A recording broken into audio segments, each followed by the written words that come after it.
Dr. Wallace já está aqui nos nossos estúdios, o Wallace Miranda. Ele é doutor em endocrinologia pela Universidade de São Paulo, é membro da Sociedade Brasileira de Endocrinologia Metabólica, da Sociedade Brasileira de Diabetes e da Associação Brasileira para Estudo da Obesidade e Síndrome Metabólica. Ou seja, a gente vai falar com a pessoa certa, com o assunto certo. Eu não sei se na hora certa, porque acho que a gente já tinha que ter abordado esse assunto. Na verdade, a gente está falando dos alimentos ultraprocessados, que a gente pode dizer que é uma nova droga no sentido de causar muito mal à nossa saúde.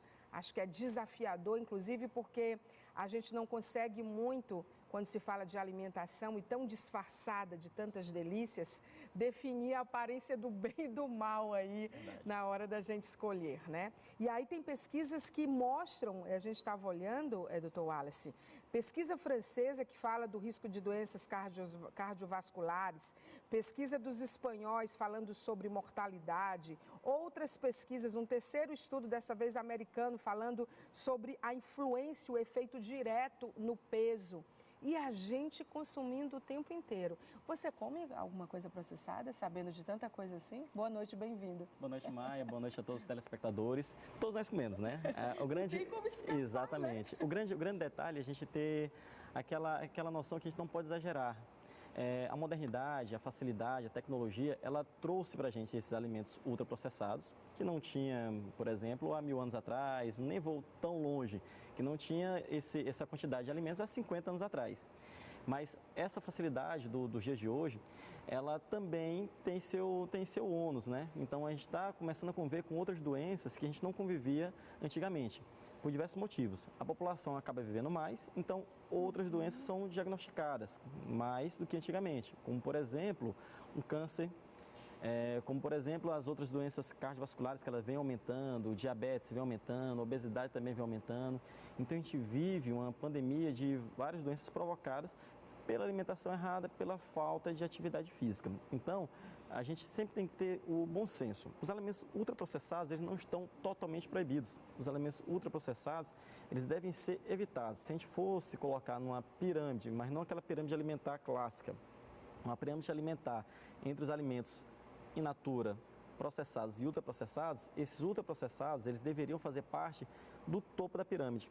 Ou seja, eles devem ser consumidos... de ser evitado. De ser evitado, exatamente. Então, ele deve ser consumido, mas numa quantidade mais moderada, digamos assim. Vamos facilitar a vida do nosso telespectador e internauta, e a nossa aqui. Sim. Vamos fazer a diferença entre o processado, o ultraprocessado, o in natura. Pronto. Inclusive com os riscos que eles representam. Sim, sim. O alimento in natura seria aquele que a gente adquire na natureza, da maneira mais simples possível. Por exemplo, um abacaxi, uma banana, as frutas, né? Alguma carne, algum animal, um peixe, por exemplo. Então, esse daí, esse tipo de alimento, ele faz parte dos alimentos in natura. O alimento processado, ou a gente pode falar minimamente processado, a gente poderia citar, por exemplo, um abacaxi em compota, certo? Em conserva. A gente está dando exemplo ali, né? Ah, ótimo. Pronto, então tá perfeito. Um abacaxi em calda, ali está citado também o milho já em conserva. Tem também o peixe, também em conserva. Quando a gente passa, por exemplo, no caso do abacaxi, a gente tem ali um suco de abacaxi em pó. Esse suco de abacaxi em pó já é ultraprocessado.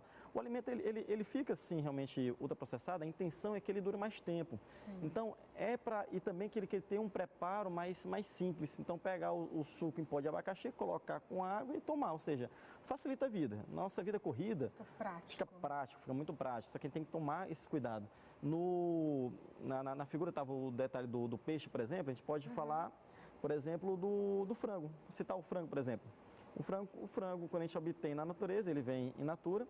O frango, quando a gente adquire lá no supermercado, só embalado num plástico, ele está minimamente processado para durar um pouco mais de dias. Você vai comer um frango empanado.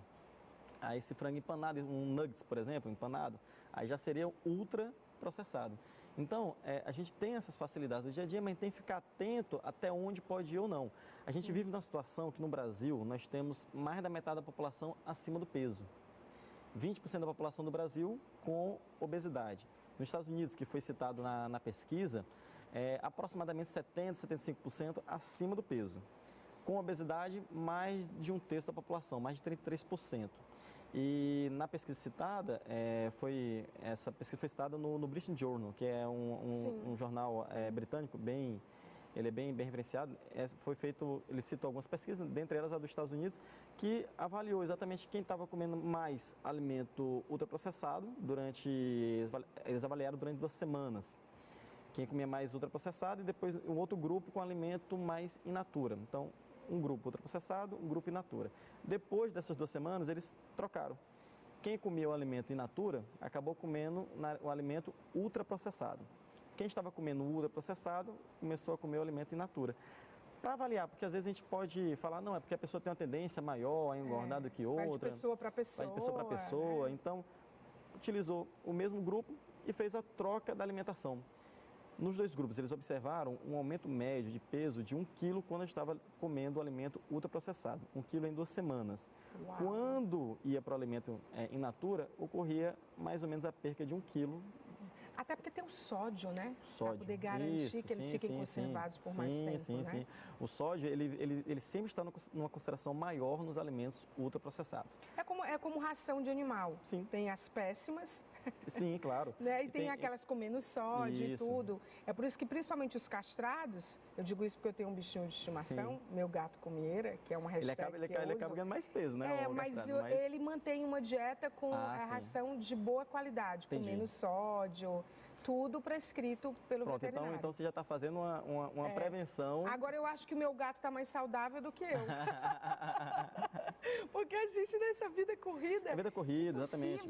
E aí é interessante porque eu estava vendo aqui, na época, nos cigarros, né? Que agora não tem mais a propaganda dos cigarros pelos motivos óbvios, né? São mais de 4.000 substâncias cancerígenas. A indústria do tabaco teve que enfrentar aí muitos processos, a briga foi em todas as esferas, né? Realmente. Foi banido, né? Isso. Com relação à briga contra o cigarro, é interessante comentar, na década de 70, eles começaram a descobrir os cânceres provocados pelo cigarro e começaram a descobrir que tinha realmente uma relação direta. Porque um detalhe, a gente falar, por exemplo, do alimento ultraprocessado, que a gente está começando a descobrir. Mas será que a relação é totalmente direta? A gente está começando a descobrir que sim, que tem uma relação direta. Na época lá já tinha a certeza. Mesmo tendo a certeza de que o cigarro provoca, por exemplo, câncer de pulmão, câncer de bexiga, vários tipos de cânceres, a indústria foi muito forte na época em tentar não impedir a comercialização. Beleza, ok. Não dá para fazer a mesma coisa com a comida processada, isso. A alimentação. Aí o que eles fizeram com relação ao cigarro? Eles falaram, não, tudo bem. Pode ter a comercialização, eles acabaram aumentando os impostos, né, para poder reduzir o consumo do cigarro, porque o grande problema também, pelo fato de nós termos um sistema de saúde público, qualquer agravo de saúde vai ser, ele vai ser tratado na grande maioria das vezes, pelo SUS. Então, se não tomar cuidado com a alimentação, com o cigarro, vai ter que tratar, impacto, né, vai ter impacto depois, vai ter que tratar depois. No caso do cigarro, eles colocaram que tinha que ter, então, uma propaganda avisando Como tem do álcool, por exemplo, embora que do álcool já seja liberada, né? Mas só que no álcool não tem cada garrafa avisando os riscos. No cigarro, cada carteira de cigarro tem atrás dela avisando um malefício do cigarro. É possível fazer isso com a alimentação? Com a alimentação, o comparativo que eu faço seria mais interessante a gente começar uma campanha de conscientização. A informação é a melhor arma que tem. Aí demora, não vai ser uma coisa rápida, não vai ser da noite para o dia que vão entender que o ultraprocessado ele faz mais mal do que in natura. Mas não custaria nada avisando um rótulo ultraprocessado. Então, já para a pessoa saber o que seria isso. Pelo menos a pessoa vai atrás de saber o que é ultraprocessado. O que é isso, porque a gente teve que aprender outras coisas, né, em relação à alimentação e que vieram, sim, que chegaram até os rótulos, as embalagens dos produtos. Isso. Né? Nas embalagens do dia, a gente tem muito aquilo de falar quantidade de caloria, que a pessoa tem que saber mesmo, é bom se orientar, e também os nutrientes.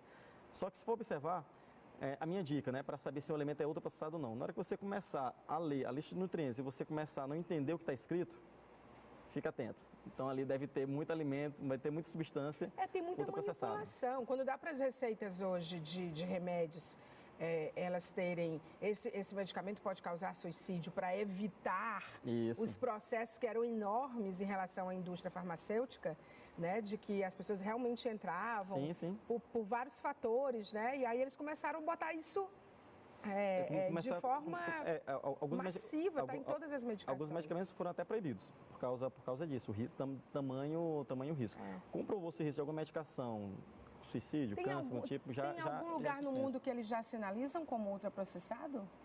A gente tem alguns indícios na legislação, por exemplo, na Europa. Alguns países na Europa, eles já, assim, vão avisando que o alimento é ultraprocessado. Quando a gente pega o alimento e analisa a quantidade, os tipos de nutrientes, a gente observa que geralmente aparece o primeiro, é o que tem mais, e depois o que tem menos. Geralmente tem uma lista de 30. Os primeiros vão ser os que a gente conhece. Os outros, geralmente, são os que a gente não conhece. Então, ficar atento para esses. Com muita informação que a gente não conhece. A gente tem um longo caminho, as políticas públicas, né? O impacto disso, até isso ser refletido nas políticas públicas, no sentido de alertar, de prevenir, de informar, acho que é um longo caminho, Isso. Né? Na política pública eu vejo como dois caminhos. A gente tem que ter alguma medida para tentar evitar o agora, certo? O problema agora, e outra medida para tentar evitar o problema no futuro. No futuro, informação. O problema agora, a gente poderia discutir várias maneiras, como, por exemplo, a própria taxação, uma taxa vermelha. Esse aqui contém um alimento ultraprocessado, então já ficaria o alerta. O vermelhinho seria o alerta. Como nos remédios, né? Isso. A gente tem, na legislação já de vários países, com relação a alguns alimentos, como, por exemplo, tem alguns países que proíbem a propaganda de alimentos para criança, alimentos ultraprocessados para criança. Tem países que taxam mais os alimentos ultraprocessados. Por que a gente fala na criança? A criança, quando ela está uma criança acima do peso, a probabilidade de ser um adulto acima do peso aumenta muito. De cada 5 crianças acima do peso, 4 serão adultos acima do peso, ou seja, 80%. Então, pelo menos elas que não têm esse poder de decidir, mais difícil, é complicado. Deveriam ser protegidas. A criança, quando entra em contato com alimento mais, por exemplo, salgado, alimento com um apelo maior, um açúcar mais forte, ela acaba tendo a tendência a querer só esse tipo de alimento. Então, às vezes, nós temos aquela criança, não gosto disso, não gosto daquilo, aí você pergunta para os pais, mas como foi a alimentação dela com 1 ano de idade, 2 anos de idade? Às vezes, os próprios pais ficam dando refrigerante para as crianças. E a dependência, né, que isso causa, provoca. O açúcar provoca dependência. Com relação ao refrigerante, Maia, a gente tem pesquisa aqui no Brasil mesmo, de mais da metade das crianças abaixo de 1 ano de idade já tiveram contato com refrigerante. Então, o refrigerante, ele acaba moldando o paladar da criança. Então, aquela criança que tem esse contato com refrigerante, ela vai querer alimentos mais açucarados. Quando ela tem essa preferência por alimentos mais açucarados, ela vai deixar de lado aquele alimento mais saudável, in natura, por exemplo. Sim. Então, vai ser aquela criança que não vai querer comer fruta, não vai querer comer verdura, e os pais acham que a culpa é da criança porque cresceu assim. Não, a culpa, na realidade, é dos pais. E a questão das taxas é que eu acho que essa é uma indústria que precisava pagar mais para envenenar as pessoas, né? Já que não é possível, não é possível banir do mercado. Sabe o que a gente está observando agora? Algumas indústrias, elas estão observando essa mudança da tendência da população. Algumas indústrias, por exemplo, de refrigerante, elas só começaram a observar que no futuro vai ser muito restrito, está diminuindo o consumo de refrigerante. Então, essas indústrias, já avaliando o consumo, já avaliando o mercado, elas estão passando a produzir alimentos saudáveis. Isso é interessante. Por exemplo... Pode falar de marca, não tem problema. Pode, não tem problema. Pode, para ficar mais claro ainda. A Coca-Cola. A Coca-Cola, a nível mundial, a Coca-Cola não produz apenas refrigerante. A Coca-Cola, ela investe em produtos naturais. Os sucos de caixa. O suco de caixa, ele não chega a ser tão saudável, mas chega a ser um pouco mais saudável que o refrigerante. Tem que avaliar qual tipo. Suco natural, a própria Coca-Cola já... É o que mata mais rápido e menos rápido. Pronto. Causa doença mais rápido. Quanto mais processado, pior. Aí, se a gente vai para o suco natural, facilita. A Coca-Cola, já observou, a Coca-Cola, ela detém uma parte de produção até de água mineral. A Coca-Cola já está mudando totalmente já a sua produção, já pensando no mercado consumidor. Você acha que as pessoas elas estão mais atentas a isso? Com certeza. Quer dizer, eu estou falando com um endocrinologista, um doutor em diabetes, né? Diabetes é uma coisa que, se todo mundo começar a fazer os exames de taxas e tudo, todo mundo é pré-diabético. Acho que 90% das pessoas... Nós temos no Brasil aproximadamente 16 milhões de pacientes com diabetes, sendo que metade não sabe que tem. Pois é, é não uma loucura. sabe. Não sabe. Aí o que... Eu lembrei de um meme que espalharam, um videozinho de assim, as pessoas, são 19 milhões de diabéticos, o governo sabe, por que ele não avisa as pessoas? Você já viu isso? Já vi. E se as pessoas sabem, por que elas não evitam? Por que não evita? É impressionante. Que elas não se cuidam. Que realmente a metade da população não sabe que tem diabetes. Como vocês sabem? A gente faz estudos Vocês epidemiológicos. Que eu digo, Isso, estudos epidemiológicos. Vamos, por exemplo, a gente chega numa cidade, vê os bairros, faz a divisão por bairros e nesses bairros escolhe aleatoriamente algumas pessoas para fazer a dosagem. Isso seria um tipo de estudo. Outro tipo de estudo que é feito a nível nacional é via ligação. Essa via ligação não tem como saber porque você não está analisando. Você vai saber o que a pessoa diz. Esse que aí você vai nos bairros, nas cidades mesmo, é você tem uma noção mais sólida. Sim. Então a gente tem alguns estudos nesse sentido para o diabetes. E aí quem descobre que metade da população não sabe, a prevalência de diabetes é muito maior do que a gente imagina. Você já viu esse vídeo? Já. Que fala do dia. Eu achei muito interessante, né? Foi humorista. Humorista. 100% das pessoas que têm diabetes não sabem que tem a doença. Beleza, mas como é que o Ministério da Saúde sabe? Se nem a pessoa sabe. E o que é pior, se o Ministério da Saúde sabe e a pessoa não sabe, por que o Ministério da Saúde não avisa para a pessoa que tratar? É verdade. Você está explicando essa piada. Sim. Então, esse resultado não é fidedigno, não, doutor Wallace? Quando a gente vai atrás para pesquisar, a gente descobre que a gente faz análise, pesquisa e descobre que tem diabetes. Aí pergunta, você sabia que tinha diabetes? Não sabia. Aí já essa pessoa começa a saber que tem diabetes. Mas é nisso daí que a gente tem essa noção, que a metade não sabe. Quando a gente faz uma pesquisa, um estudo em campo mesmo, a gente observa que é a desinformação, principalmente a desinformação, porque tem poucos sintomas. Começa com poucos sintomas. Quem tem diabetes... Quando vem o sintoma já porque já está com algum tempo. Geralmente, pode ter até 5 anos de doença. E quando você está falando de sintomas, a gente já está mudando um pouco o rumo, a gente está falando de saúde. Mas eu tô diante de um doutor da USP na área de diabetes, gente. Mas tudo... Os sintomas mais, assim, que tipo, são realmente gritantes, seriam? Os mais gritantes. Aquela sede incansável, aquela fome muito grande e a perda de peso. Então, muita sede, muita fome, perda de peso, e daí é o que chama, é o alerta máximo que a pessoa tem diabetes. Mas só que no início a pessoa não sente nada disso. Nós chegamos aí porque eu estava perguntando se você acha, como médico, e a gente citou o caso da diabetes, das taxas, desse número absurdo, estarrecedor de pessoas com diabetes, se as pessoas estão realmente, você acredita, influenciando a indústria nesse nível e talvez com mais rapidez no sentido de estarem se cuidando mais. Porque se estão, os dados provam outra coisa. Nós temos mais pessoas com câncer, nós temos mais pessoas... Mais com diabetes, mais com obesidade. É uma coisa que a gente vai observando. A gente tem alguns estudos aqui no Brasil que a gente observa que está ainda crescendo isso, é alarmante. Em contrapartida, a gente começou a observar uma luz no fim do túnel. O que foi que a gente começou a observar? As pessoas começaram agora a fazer mais atividade física. Isso daí, principalmente naquela população de 20, 30 anos de idade. E as pessoas começaram a diminuir o consumo, por exemplo, de refrigerante. E aumentaram o consumo de frutas e hortaliças. Só que se a pessoa deixar hoje de consumir, por exemplo, um refrigerante, ela não vai ter o benefício hoje. Isso daí a gente vai, em tempo populacional, vai demorar quanto tempo? Quanto tempo? 10, 20, 30 anos? É desanimador, não fale isso. A gente tem que dizer que se você parar hoje, de tomar refrigerante... Já ajuda aquela pessoa hoje, mas a nível populacional, para a gente perceber o impacto populacional... Sim, é diferente. Para poder refletir na indústria, né? Exatamente. Para poder refletir desse modo. E realmente esses números aumentam de diabetes, de câncer, de doença cardiovascular, porque a população está vivendo mais também. A gente vai chegar, olha bem o que eu vou falar, a gente vai chegar aos 150 anos de idade ainda nessa geração. Sério? Aí a gente está falando de que ano? Estou falando da sua idade, da minha idade. Ó, quem tem cerca de, hoje em dia, por volta dos seus 40, 50 anos de idade, quem tem hoje em dia por volta de 40, 50 anos de idade, se cuidando bem, pode chegar a 150 anos de idade bem. Mas certo? Só se já estivesse cuidando bem. A minha avó viveu quase 91 anos. Olha, excelente. Excelente. Então a gente está vendo cada vez mais um passo a mais nisso e com qualidade de vida, porque é importante isso. A pessoa tem que chegar lá com qualidade de vida. Infelizmente essa pessoa, ela vai ter câncer, vai ter algum problema. A gente vai chegar no ponto que a pessoa vai chegar e vai falar, já tive 2 cânceres.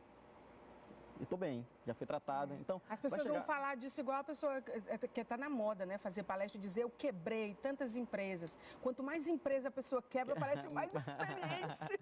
Mais experiente fica. A pessoa vai dizer, olha, eu tive 2 cânceres, eu venci 2 cânceres. E a gente ainda vai vivenciar... A gente está rindo porque, assim, imaginando um cenário que isso vai ser possível. É um cenário que é possível da pessoa ter o problema e de ter a cura do problema. Que já está observando muito isso. Quando pega em fase inicial, a gente já consegue resolver. Olha, só uma dica, não se impressione com calorias e nutrientes que são colocados nas embalagens. Tem que ser avaliado como um conjunto. É o conjunto. Não basta você... Um nutriente misturado com veneno, você não vai tomar o veneno, né? Só para dar um exemplo bem radical. Isso. Aquele nutriente pode ter... Aquele veneno pode ter cálcio, mas ele vai te matar de qualquer jeito. Exatamente. Então, a grande dica é analise o rótulo. Sim. Analise caloria, analise o nutriente, analise se tem realmente alimento ultraprocessado ou não. Avalie o todo. Tem que avaliar o Vamos mostrar essa pirâmide aí, só para encerrar rapidinho. Quando eu olhei para essa pirâmide, eu fiquei pensando naquela pirâmide de Maslow, da felicidade. Sim. Eu falei, gente, se é a felicidade na área de alimentação. Vamos botar a pirâmide aí para a gente comentar. É um vídeo, né, que foi dividido em pirâmide alimentar. Da nossa alimentação, né? Sim. Então, a gente tem esse percentual de alimentos processados que são utilizados quase pela população. 70% in natura e minimamente processados. Exatamente. 9% de processados, né? Isso. E uma grande parte, assim, né, 30% ainda de ultraprocessados, praticamente. Aí são exemplos de alimentos in natura ou minimamente processados, que a gente deveria ter mais no nosso dia a dia. Seria o nosso formato saudáveis, saudável, né? Exatamente. Quanto mais saudável, melhor. Esse arroz e feijão que compõe o nosso dia a dia. É o nosso dia a dia do brasileiro. A gente está comendo menos, isso. Né? A gente está comendo bem menos. E os processados seriam alguns exemplos de processados. Que pão? Você botou o meu pão francês ali? Pois o seu pãozinho, ele não tem na natureza. O seu pãozinho tem que ser fabricado. Então ele entra como processado. Mas ele vem trigo. ele não chega a ser um ultraprocessado. Ele é somente um processado. É minimamente processado. Vai matar, mas vai demorar. E os ultraprocessados são os próximos. Já vai vir aqui os ultraprocessados. No caso, que a gente pode citar aí o exemplo aí, ó. Uma bolacha recheada. Olha o refrigerante ali. Uma bolacha recheada, um pacote de bolacha recheada tem praticamente meio copo de óleo. É mesmo? Né? Meio copo, assim, uns 200 ml, mais ou menos 250. Você acabou com as minhas maratonas de séries. Refrigerante, sanduíche, o que é aquele outro bolo, lá? O bolo. Bolinho, até o bolo. Aquele bolinho que com bastante conservante para durar muito tempo. Minha gente, olha só. Olha o fast food. Tudo isso, né? Então, ainda tem exemplos de descrição, de embalagem. Sim. Né? Olha como é que vem. A gente lê isso, gente. A gente fica perdido, mas quando Você começa... lê isso, doutor? Eu leio. Lê nada, leio. Você não lê, não. O que é o amarelinho ali que ele amarelinho é quando a gente começa a ver um monte de nome diferente, estranho. Fica atento. É aquele amarelinho ali que é o perigo. É ali onde mora. Ó, açúcar, sódio, né? Isso. Daí é o nosso consumo. Gordura trans. O brasileiro está consumindo muito açúcar, está consumindo muito sódio, está consumindo muita gordura trans. A gente tem que mudar isso, tem que ter esse alerta disso. Então, está exagerando. Fibra, deveria consumir mais, consome pouco fibra. Então, a gente... Potássio ali, Potássio, né? deveria estar consumindo um pouco mais de potássio também. Então, a gente precisa dar uma ajustada na nossa alimentação. Cássio, muito obrigada pela entrevista. Eu que agradeço a oportunidade. A gente ficou assustado, mas a entrevista foi ótima. Volte mais vezes. Depois vamos voltar aqui para a gente falar só de diabetes. É só me chamar, tudo bem. Doutor em diabetes, a gente tem que trazer ele aqui. Muito obrigada pela entrevista. Eu que agradeço a oportunidade. Você de